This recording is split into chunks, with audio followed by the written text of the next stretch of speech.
Hello YouTube, thank you for watching this video. Before we begin Fukushima Survivor, I've hardly smiled this whole year. I would like to ask the question, is Carl suffering from radiophobia as well? Finally tonight, one other story about the emotional toll of Fukushima a year later.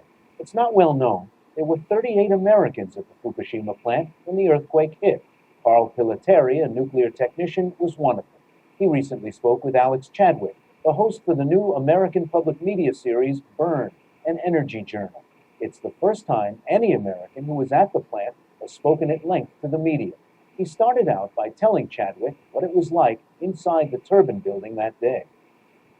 The entire building was moving, and then I remember praying aloud, for everyone, for all of us, just praying aloud, and thinking that we're going to perish inside this turbine building, and I could still hear the turbine making its most unwelcome sounds, in front of us there. Can you describe what the sounds were like coming out of the earth? They were almost demonic in the way they sounded. It's just. And I don't know what was generating these sounds, if it was the earth itself or the building and it being flexed or moved or the upheaval of the building. And it's still going on. The shaking and jolting is still going on. On the one turbine deck was the only time I thought I might perish. I'd gotten to a point where I had surrendered. And that surrender was, I remember asking to make it quick. Carl Pilateri finally did get his crew out of the turbine building safely, and then the tsunami came. Luckily, it only came halfway up the hill they were on. The workers escaped and made their way to Tokyo. Since then, Carl Pilateri has been reliving that day. The morning of the 13th, when we all woke up from our first night's sleep in the hotel there in Tokyo, I came down to the lobby and I saw one table with co-workers at it, and I said, I think I've been traumatized. I'm sure the way I sounded, made my point. Butch to the right of me bursts into tears, a full-grown man. Danny to the left of me chokes up. And that morning breakfast breakdown was when I realized, this was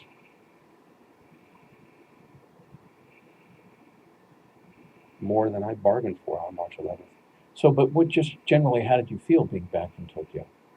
The air about Tokyo was people were laughing and people were just going about their daily business. I'm sure there was a lot of people also, cleaning the store shelves or whatever that was going on there. But it was uneasy for me because I'm thinking just a short distance north of here where I just left a day ago. No one's laughing. We weren't laughing. I've hardly laughed this whole year. I've hardly smiled this whole year. And that's something I miss. A lot of people lost their lives, and there's some really, it's heartbreaking. But to actually stand there on that ground during that earthquake and that tsunami, and to know that these people are in trouble. I'm on high ground, but they're not. It's something I'm marked for life, I guess, with it. I guess it's something I just gotta deal with.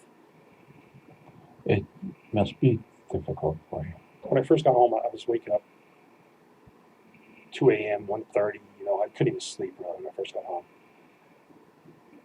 And I took to drinking beer every night just to get to sleep. That's another story in itself. I took to drinking beer, get myself a little numb, and get to sleep.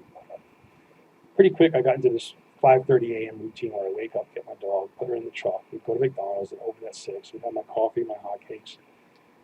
And then I went to church. So that went on for well over a month. But that first month, I was trying to stay busy, but I was also somewhat disabled. I didn't know it, though. I didn't realize it. As a matter of fact, it was April 11th when I turned on CNN, and the commentator said something about it being 30 days after or 1 month after the events or something like that. I turned it off and I turned to my wife and said, what's today's date? She said, it's April 11th. And I remember saying, good God, I need help. This 1 month. So You didn't know a month had gone by. Yeah, I didn't know a month had gone by. And you know, I started some phone counseling that was offered to me by my company, and first call didn't go all that well. It was I was told I'd only have 5 calls, an hour long for 5 weeks, and anyway, I think she soon realized that 4 months later she was still needing to talk to me. I'm going to ask you about getting back to Japan, but kind of generally, did you start to feel safe again? I don't think I felt safe for. I don't think I felt safe for quite some time. I want to put weeks, maybe months on it, because I developed this sixth sense where I kept one foot on the ground, waiting for tremors. On April 30th, I went reluctantly to Taipei from my home to Taipei with my wife for a girlfriend's wedding. The first night in Taipei, a 5-point something hits south of us, and it's only a 3 in Taipei, I should say. I feel it. I jump up. I told my wife I knew I shouldn't have come. I wanted to fly to visit my family in New Jersey, but I didn't have the courage to do so. Carl Pelletieri, what do you want for yourself now? What do I want for myself? I want to get back to my old self. I want to get back to I just want to be able to breathe freely again. I think I've tried my best to get over it, but I don't think I'm ever going to get over it. I've closed some doors, but I think I'm never going to be able to close them all. We'll be posting more of this interview later tonight on our website. In the coming weeks, Alex Chadwick will examine energy efficiency and oil production on his public radio series.